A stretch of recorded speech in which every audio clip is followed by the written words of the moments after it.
Hi, this is lesson 6.1 in Algebra 2, and we are going to be working with roots in these first few sections of this chapter.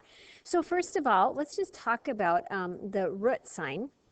The technical name is a radical sign. Now, the little number that's right here is called the index, and the number inside is called the radicand. Now, let's just talk here real quickly some more about the index. Now, when you see a regular radical sign and you don't see a number written here, that means it's a square root. And because that's the most common root, we usually don't write the 2. But if you have this would mean the cubed root or the third root. And it's really important that you always write the index number throughout the whole problem. Okay, if you leave out like a 3 there and it's supposed to be a cubed root, you'd have it marked wrong. So when you have a root, when you're taking the root of something, like in this example, the cube root of -64, when the index is odd, there will be one real solution. So when you see the cubed root of a number, we're asking what number cubed will give you -64. So what you want to do is, if you have a chart with the powers, take that out and you look at the x cubed list. And you say, okay, what number cubed gives me 64? Well, you find 64 on the cubed list, and then go over to the left and you'll see that it is 4 that would give you a 64. But to make a negative, it would have to be a -4. And that is because -4 times -4 times -4 will give you a -64. So like I said, when this is odd, you're only going to have one answer here. Now, if you're taking the index number is an even number, there are 2 real roots, but we usually, when we're doing this, we look at the principal root, which is the even. So the square root of 16 means what number squared gives you 16? Well, 4 squared is 16, and -4 squared is a positive 16. But typically, when it's just a problem like this, we want what's called the principal root. So that's the positive. So the answer would be 4.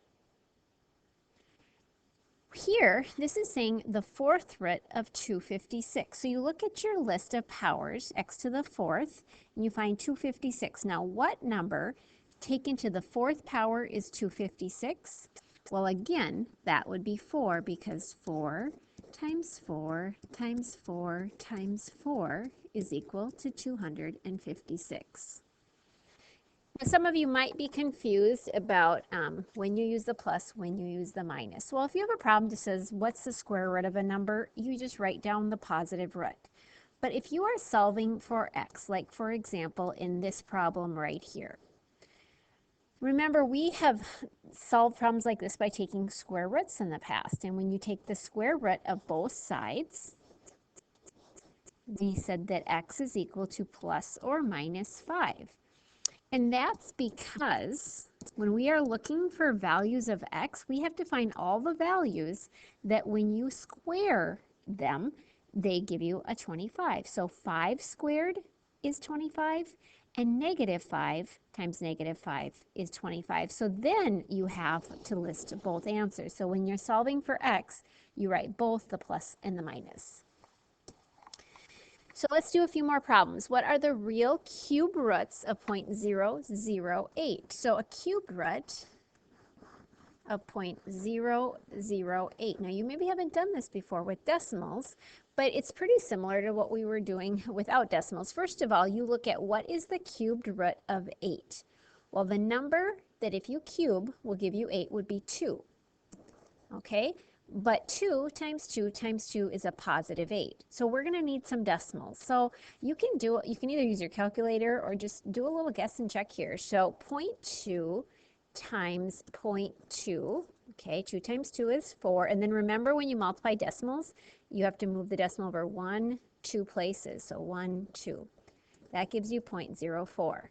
So then we're going to multiply it again by 0.2 because it's 0.2 cubed, and so that would be 8, and you have to move the decimal over 1, 2, 3 places. 1, 2, 3 places. Sure enough, that gives you the 0.008. So if you have 0.2 taken to the third power, you would get 0.008. Let's do another one. The cubed root of negative 1,000. What that means is what number cubed gives you a negative 1,000? Well, if you look at your power sheet, 1,000, go down to 1,000. The number cubed that gives you 1,000 is 10. But we need to have a negative 1,000, so this has to be a negative 10. And you can just double check it. Negative 10 times negative 10 times negative 10, that would be negative 1,000. Okay, the next one is the cubed root of 1 over 27. So if you'll recall, we just take the cube root of the numerator and the cube root of the denominator. The cube root of 1 is 1. The cube root of 27, we're saying what number cubed gives you 27 is 3. All right, let's do the next slide here. We want to look at the fourth roots here. So the fourth root of 1. So what number taken to the fourth power is 1? Well, that would be 1. The next one is the fourth root of negative 0.0001. So there's a decimal, so we know our answer is going to have some decimals. So 1 times 1 times 1 times 1 gives you 1. But we need to move the decimal over 4 places. So if you do 0.1 times 0.1 times 0.1 times 0.1, you get 1, and you'd have to move the decimal over 1, 2, 3, 4. 1, 2, 3, 4. Yep, sure enough, that gives you 0.0001. But we have to have a negative. So it would have to be a negative 0.1, right? But that gives us a problem because a negative times a negative is a positive, times another negative would make it negative, and then times a negative would make it positive. So there's no way to take 4 negatives, multiply them together, and get a positive. So this one is not possible, or we would put no solution.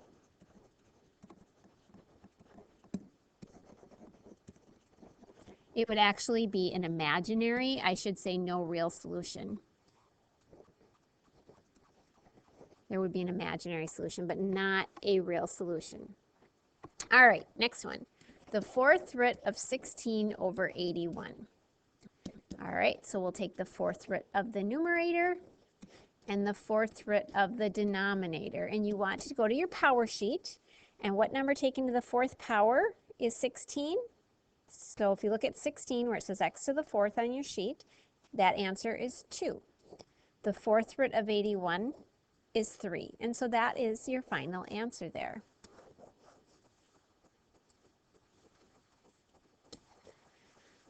All right, for any real number a, the nth root of a is a if n is odd. So in other words, like the cube root of 27. All right, so the little n up here is odd. Now remember, 27 is the third, 3 to the third. 27 is 3 to the third. And what is the cube root of 27? The cube root of 27 is just a 3. So sure enough, this is your answer right here. All right. But it's a little bit interesting if we have the square root of, let me see, negative 4 squared, like this. I'm going to put parentheses around it. Well, here's the thing. Negative 4 is actually, negative 4 quantity squared is 16, and the square root of 16 is 4. But you'll notice this number and this number are different. And so because we're taking the square root of a negative, remember you can't, there's not a number that if you square it will give you a negative. So because of that, whatever this number is in here, you always take the absolute value. And in your answer key, you're going to see that sometimes. Now, in this class, we're not going to deal with that. When you get into college algebra, you'll get more specific into that. So don't worry about the absolute value, but I just want you to see where that comes from.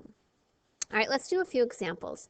The cube root of negative 27 is saying what number cubed gives you a negative 27? So if you look at your chart with powers, if you look at your cubes, you find 27 on there and you'll see that, oh, it's 3 to the third, but it's got to be a negative. So that's your answer. All right, fourth root of negative 81. So we look at our fourth powers, and 3 to the fourth is 81. However, they want a negative. So you can't take any negative to the fourth power and get a negative number. So this is not possible.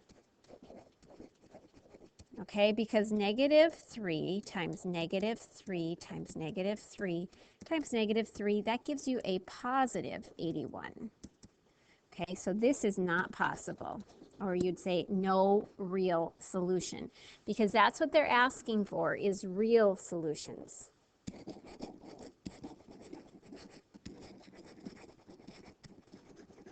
Okay, and then with this one right here, what I would do first is basically I would think about PEMDAS. It says first take care of exponents. So inside of here, negative 7 quantity squared is 49. And what is the square root of 49? It's 7. And in this next one, we want real solutions. Well, there's not a number that you could square, a negative number that would give you a positive answer here, or give you a negative answer, I should say. So there's no real solution, but hopefully you remember from our last chapter that the square root of negative 49 would be 7i. There is an imaginary solution because the square root of a negative is I, and then the square root of 49 is 7.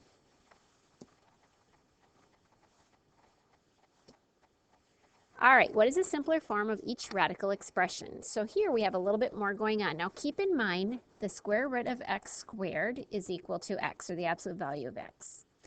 The cubed root of x cubed is equal to x.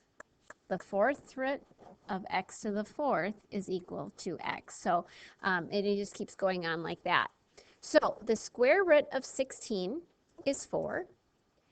And now x to the 8th is the same as x squared, x squared, x squared, x squared. So the square root of x squared is x. The square root of this x squared is an x. The square root of this x squared is an x. And the square root of this x squared is an x. So you get 4x to the 4th. Now, keep in mind, if there's a square root, there's really a 2 right here. How many times does 2 go into 8? 4 times. There are 4 groups of x squareds in there, and the square root of x squared is x. Now, with this next one, we're looking for groups of 3. a to the third times a to the third is a to the 6th. Remember, when the bases are the same, you add the exponents. Okay, and the cube root of a cubed is a. The cube root of a cubed is a. The cube root of b cubed is b. Cube root of b cubed is b. And the cube root of b cubed is b. Whoopsie, b. So you end up with a squared b to the third for your answer. Now again, how many times does 3 go into 6? Twice. So you wouldn't have to write them all out. How many times does 3 go into 9? There are 3 groups in there. So that's your answer. Okay, on this next one, how many groups of 4 are there if you have 8 x's? Well, 4 goes into 8 twice. How many groups of 4 are there if you have 12? That'd be y to the third.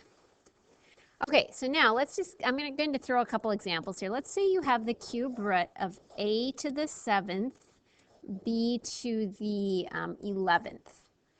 All right, so how many groups of 3 are there if you have 7? Well, 3 goes into 7 twice, right? 3 goes into 7 twice, and there's a remainder of 1. So there would be 1 left inside. 3 goes into 11 3 times. Okay, 3 goes into 11 3 times when there'd be a remainder of 2.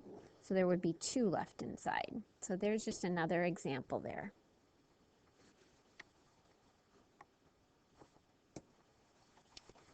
All right, let's do some more. The square root of 81 is 9. And 2 goes into 4 twice, so you'd have 2 groups of x squareds in there. The next one, 3 goes into 12 4 times. So there are 4 groups of 3. And there are, let's see, 5 groups of b's. So 3 goes into 15 5 times. This next one would be x to the third, y to the fourth. All right, this next problem says which equation has more than one real number solution? So let's look at B first. If you take the square root of both sides, x is equal to plus or minus, and the square root of 1 is 1. Because 1 times 1 gives you 1, and negative 1 times negative 1 gives you 1. So this is the one that has two solutions, but I want to go over these other two just so you have this straight in your mind. If you take the square root of both sides, typically we always say there's a plus or minus, but is there a plus or minus 0? Well, there's not. 0 is just 0. So this one has one real solution. And then if you take the square root of both sides here, you would have plus or minus. And then remember, the square root of negative 1 is I, or 1i. So this one has two imaginary solutions, and this one has two real. So the answer is B for that particular question. All right, and your assignment here is to do page 364, 10 through 29, 31 through 34, and 38 through 42. Thanks for watching.